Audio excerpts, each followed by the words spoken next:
लक्ष्मण यादव जी तो सही जान लेते हैं। लक्ष्मण जी, जी मुझे का नाम तो याद नहीं आ रहा है, लेकिन राजपाल यादव और शाहिद कपूर उसमें है। शाहिद कपूर गूंगा बने हुए हैं, और उस फिल्म में राजपाल यादव कहते हैं कि ये गूंगा भी है और बहरा भी है, लेकिन इसे इस बात का जरा भी घमंड नहीं है। तो क्या भारत में बेरोजगारों की फौज के लिए आने वाले समय में ये कहा जाएगा कि अरे ये अग्निवीर भी है, बेरोजगार भी है, लेकिन इसे इस बात का जरा भी घमंड नहीं है? वैसी परिस्थितियां निर्मित होते हुए दिख रही है आपको? वो फिल्म का नाम है शायद चुपके चुपके। अच्छा। हाँ, और बिल्कुल ठीक आपने कहा कि एक और फ़िल्म है जिसमें एक हीरो पूछता है दूसरे नायक से कि तुमने कभी गीता पढ़ी है? तो वो कहता है ना, ना, नेवर।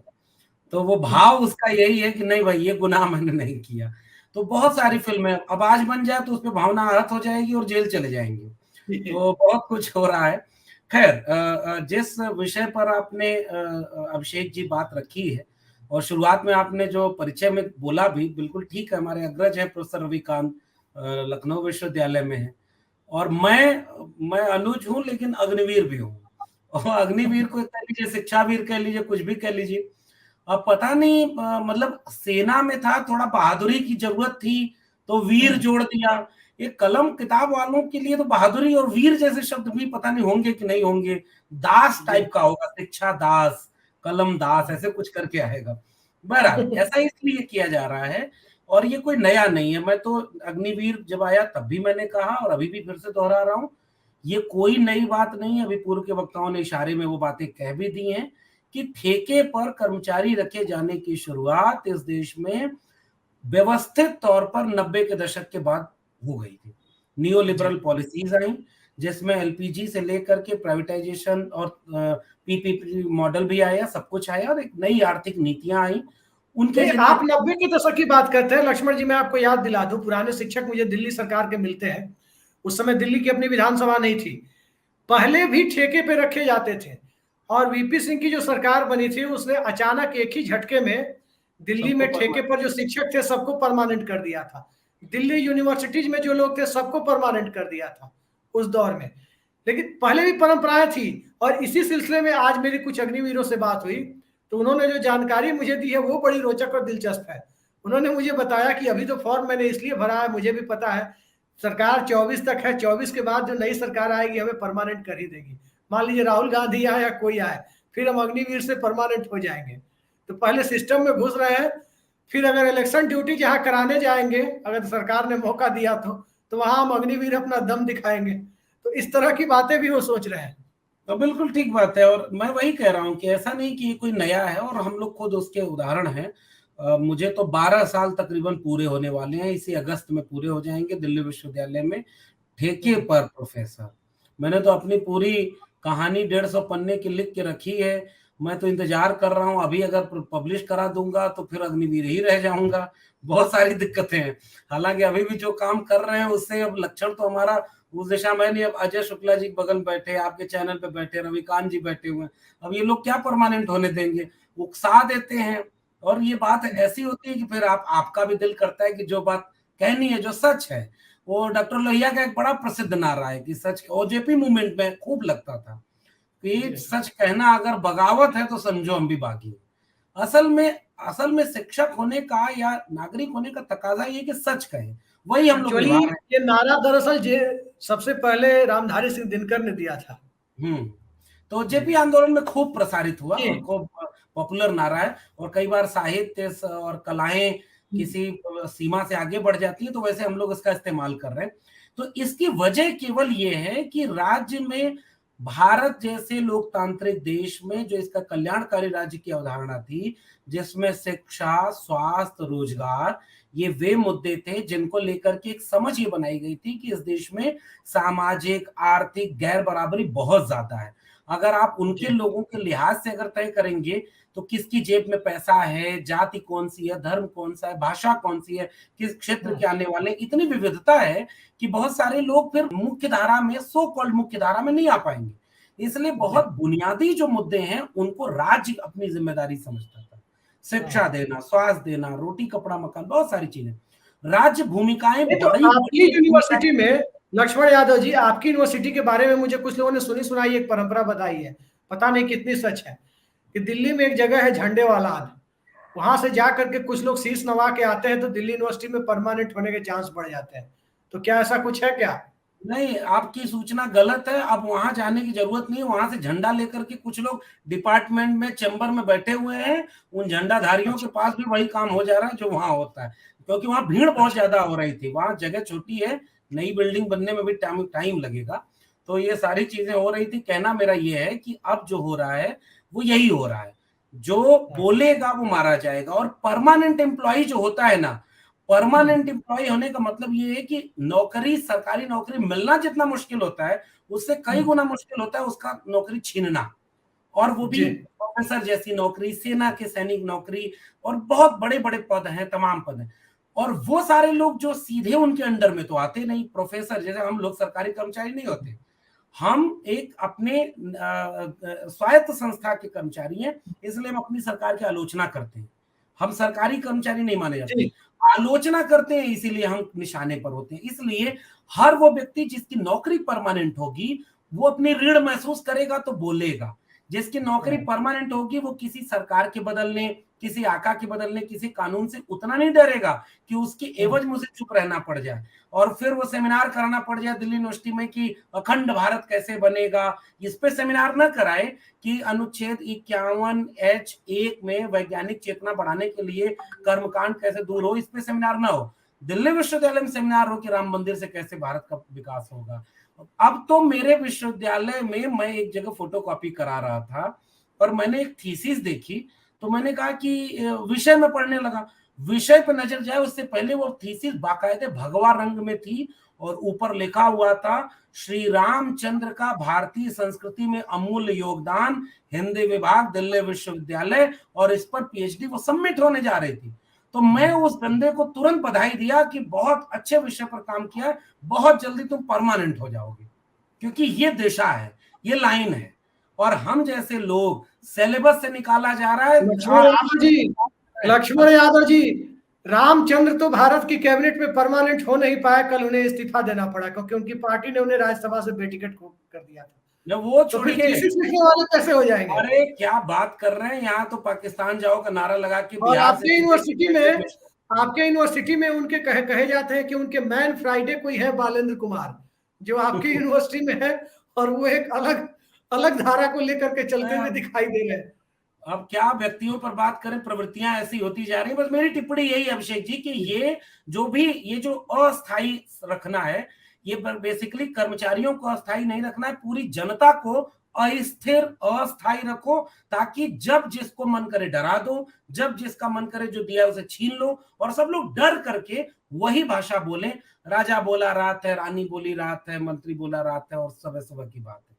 लक्ष्मण जी से हम एक चीज जानना चाहेंगे। लक्ष्मण जी, चूंकि मैं इकोनॉमिक्स का स्टूडेंट रहा हूं, 29-30 की जो महान आर्थिक मंदी जिसे ग्रेट रिसेशन कहते हैं, अमेरिका में जब आया, फ्रैंकलिन डी रूजवेल्ट राष्ट्रपति थे और उनके एडवाइजर हुआ करते थे जाने माने अर्थशास्त्री जॉन मेनार्ड कीन्स। कीन्स की थ्योरी पढ़ते हैं लोग एनसीईआरटी की किताबों से लेकर ऊपर भी।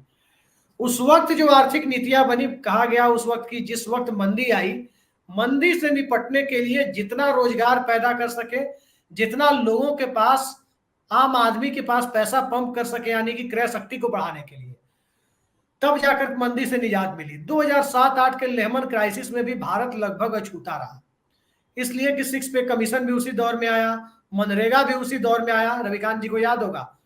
और मनरेगा और 6 पे कमीशन के साथ साथ किसानों की बड़ी लोन माफी भी उसी दौर में हुई। यानी कि हर तरह से परचेजिंग पावर को इंक्रीज करने की कोशिश हुई, और ये परचेजिंग पावर बिना रोजगार के इंक्रीज नहीं हो सकता है। भारत में ऐसा क्या हो रहा है लक्ष्मण जी कि भारत में रोजगार विहीन विकास, जॉबलेस ग्रोथ के कॉन्सेप्ट को बड़ी कुशलता के साथ लागू किया जा रहा है, और इस पर वाहवाही के साथ इस पर जो है तालियां भी पीटी जा रही है। अभी बाहर का क्या उदाहरण है अभिषेक जी, ये जो दोनों वाकये बताए आपने, कोविड के समय जब लगा कि अर्थव्यवस्था एकदम डूब जाएगी, तो इसी देश के एक अर्थशास्त्री को जो नोबेल मिला था, उसने भी तो एक सलाह दी ट्रिकल डाउन थ्योरी के तहत, पैसा आप भेजिए नीचे तक, नीचे क्रय शक्ति बढ़ेगी तो लोग खरीदेंगे, अर्थव्यवस्था डूबेगी नहीं। अब तो ये पाकिस्तान का ख्वाब दिखाते थे, उनका डर दिखाते थे, और संभावना श्रीलंका वाली लग रही है, क्योंकि आर्थिक सवालों पर ये बुरी तरह से फेल हुए हैं। अब ये आर्थिक पेचीदगी क्या है, मैं चूंकि उसका बहुत दक्ष नहीं हूं इसलिए बहुत बारीक टिप्पणी उस पर नहीं कर पाऊंगा कि करना क्या चाहिए आर्थिक मसलों पर। लेकिन हाँ, एक सामाजिक, सांस्कृतिक और राजनीतिक सवाल के तौर पे अगर हम देखें, तो इतना तो समझ में आता है कि आपने 2 काम किया है। चुनाव लड़ने के लिए पैसा चाहिए, ये अर्थव्यवस्था बिल्कुल स्पष्ट है।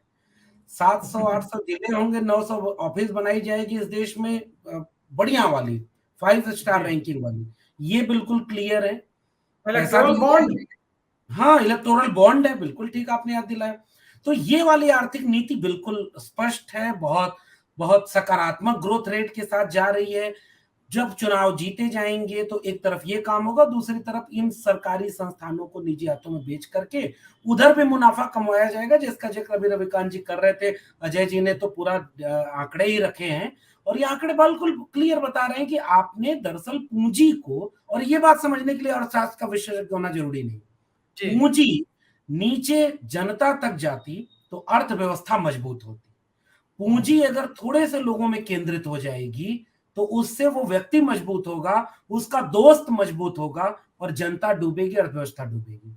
ये बहुत सामान्य सा सिद्धांत है। और डॉक्टर लोहिया एक बार नेहरू के सामने भाषण देते हुए वहां पर जी। एक सवाल उठाते हैं कि इस देश के अमीर और गरीब के बीच में 1 और 10 के फासले से ज्यादा फासला नहीं होना चाहिए। गरीब देश का अमीर प्रधानमंत्री कह करके नेहरू का उपहास करते हैं। नेहरू एक बार लोहिया भाषण नहीं दे पाए, नहीं बोले, तो नेहरू आकर के लोहिया से पूछते कि अरे भाई आज कुछ मेरे खिलाफ नहीं बोले, सब ठीक तो है? ये किससे नहीं है? ये लोकतंत्र भी मजबूत था, विमर्श भी मजबूत था, आलोचना की संस्कृति थी, और मिलकर के बहुत बात तक ये संस्कृति रही है।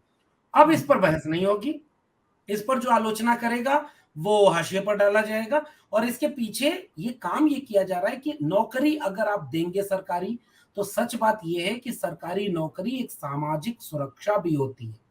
सरकारी नौकरी केवल नौकरी नहीं होती। ये नहीं है कि वो बिहार के एक हमारे मित्र ही हैं प्रोफेसर साहब, मुझे पता नहीं कि अखबार वाले ने उनका माहौल बिगाड़ दिया या खुद उन्होंने स्टंट किया था कि 2 साल 8 महीने 9 महीने का सैलरी जुटा कर देने गए, और अखबार में खबर छप गई कि कक्षाएं नहीं ले पाए तो नैतिकता में वो अपनी तनख्वाह वापस कर रहे हैं।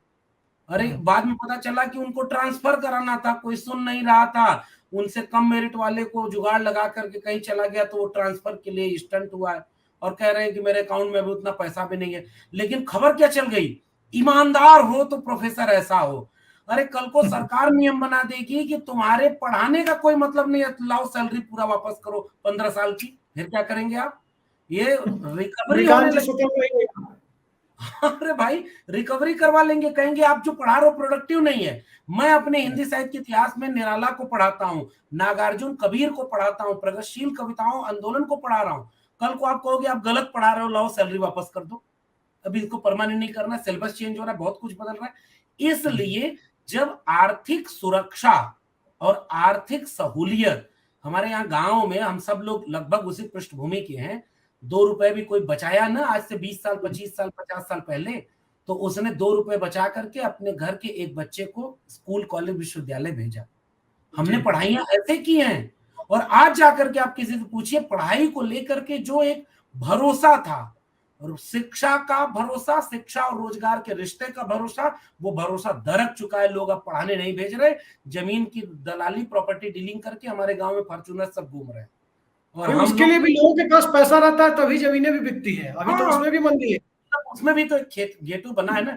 शिक्षित लोग, अब ये इसलिए नौकरी वाले को अपमानित कर दो और कमजोर रखो। मैं केवल इस पूरे आर्थिक तंत्र को, अग्निवीर योजना को, 40% सिलेबस ऑनलाइन मोड पर किया गया नई शिक्षा नीति में।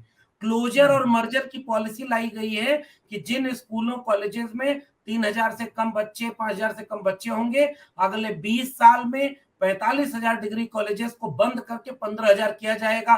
देश आगे बढ़ रहा है, ये नया भारत बन रहा है। 40% कोर्स स्वयं ऐप पर चलेगा, जैसे हम आप बात कर रहे हैं यूट्यूब चैनल पर, लोग बाद में सुनेंगे, टीवी डिबेट सुनते रहे, अब इसी पर क्लास चलेंगे। ऑनलाइन कोचिंग वाले तो शुरू कर चुके हैं।